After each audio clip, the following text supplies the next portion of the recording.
নমস্কাৰ এই মুহূৰ্তত আহি পৰিছে অসমৰ প্ৰত্যেকগৰাকী জনসাধাৰণৰ বাবে কেইবাটাও গুৰুত্বপূৰ্ণ খবৰ।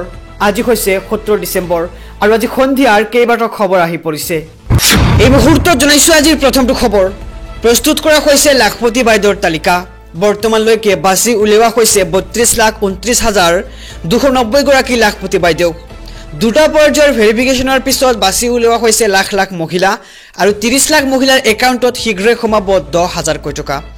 আৰু এই ধনৰাশি উপাৰ্জনমুখী কামত ব্যৱহাৰ কৰাৰ পৰামৰ্শ দিছে চৰকাৰে। আৰু এতিয়াও চলি আছে ভেৰিফিকেশ্যনৰ কাম। শীঘ্ৰেই বেংক একাউণ্টত ধন প্ৰদানৰ দিনক ঘোষণা কৰা হ'ব। আৰু স্বনিৰ্ভৰ মহিলাসকলৰ উৎপাদিত সামগ্ৰীৰ বজাৰ প্ৰদানৰ চিন্তা চৰ্চা কৰি আছে চৰকাৰে।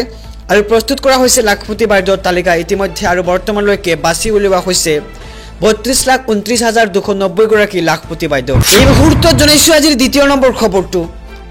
ৰাজ্যত দুটা পৰ্যায়ত অনুষ্ঠিত হ'ব পঞ্চায়ত নিৰ্বাচন। প্ৰথম পৰ্যায়ত উজনিত আৰু দ্বিতীয় পৰ্যায়ত নামনি অসমত হ'ব পঞ্চায়ত নিৰ্বাচন। আৰু দুটা পৰ্যায়ত নিৰ্বাচন অনুষ্ঠিত কৰিবলৈ নিৰ্বাচন আয়োগক আহ্বান চৰকাৰৰ। এইবাৰ ৰাজ্যত কেইবাটাও নতুন নিয়মেৰে হ'ব পঞ্চায়ত নিৰ্বাচন। 28 ডিচেম্বৰত প্ৰকাশ পাব পঞ্চায়ত নিৰ্বাচনৰ পূৰ্ণাংগ ভোটাৰ তালিকা। পঞ্চায়তৰ সভাপতি আৰু সদস্য পদত এইবাৰ নাথাকিব দলীয় প্ৰতীক। জিলা পৰিষদ আৰু আঞ্চলিক পঞ্চায়তত থাকিব দলীয় প্ৰতীক। আৰু অহা ফেব্ৰুৱাৰীৰ ভিতৰত অনুষ্ঠিত হ'ব পঞ্চায়ত নিৰ্বাচন। আৰু পঞ্চায়ত নিৰ্বাচনক লৈ জৰুৰী ঘোষণা চৰকাৰৰ। এই মুহূৰ্তত জনাইছো আজিৰ তৃতীয় নম্বৰ খবৰটো। এইবাৰ অৰুণোদয় আঁচনিৰ বাবে কি কি নথিপত্ৰৰ প্ৰয়োজন হ'ব? অৰুণোদয় আঁচনিৰ বাবে আবেদন কৰাৰ হিতাধিকাৰীৰ থাকিব লাগিব আধাৰ কাৰ্ড। আবেদন পত্ৰৰ লগত ভোটাৰ কাৰ্ড, আধাৰ কাৰ্ড জমা দিব লাগিব আবেদনকাৰীসকলে।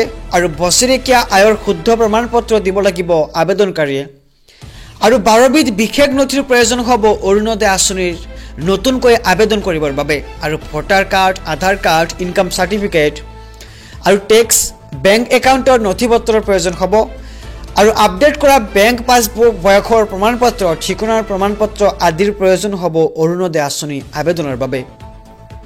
এই মুহূৰ্তত জনাইছো আজিৰ চতুৰ্থ নম্বৰ খবৰটো। অসমত আজিকালি ঠেলাৱালা, ৰিক্সাৱালা দুখীয়া মানুহৰ সন্তানেও চাকৰি পায়। কিন্তু কংগ্ৰেছৰ দিনত দুখীয়া মানুহৰ ল'ৰা ছোৱালীয়ে চাকৰি পোৱা নাছিল। মই মুখ্যমন্ত্ৰী হোৱাৰ পিছত 1.5 লাখ ল'ৰা ছোৱালীক চৰকাৰী চাকৰি দিলোঁ। আৰু মই যদি 1 লাখ টকাকৈ ল'লোঁ হয় তেন্তে 1500 কোটি টকা জমা কৰিব পাৰিলোঁ হয়। আৰু বিজেপি চৰকাৰৰ দিনত স্বচ্ছ আৰু সম্পূৰ্ণ নিকা পদ্ধতিৰে চাকৰি দিয়া হৈছে। আৰু কংগ্ৰেছৰ দিনত APSCত এডাল অজগৰ সাপ আছিল। আমাৰ দিনত সেই অজগৰ সাপডালক চিৰিয়াখানাত তলা লগাই বন্ধ কৰি দিলোঁ। আৰু দুখীয়া মানুহৰ টকা কোনেও খাব নোৱাৰে এতিয়া।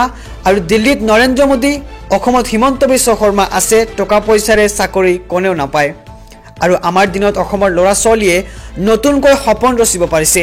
75 বছৰে কোনো মুখ্যমন্ত্ৰীয়ে মোৰ দৰে এটকাও নলোৱাকৈ চাকৰি দিব পৰা নাছিল বুলি মন্তব্য ৰাজ্যৰ মুখ্যমন্ত্ৰী ডক্টৰ হিমন্ত বিশ্ব শৰ্মাৰ।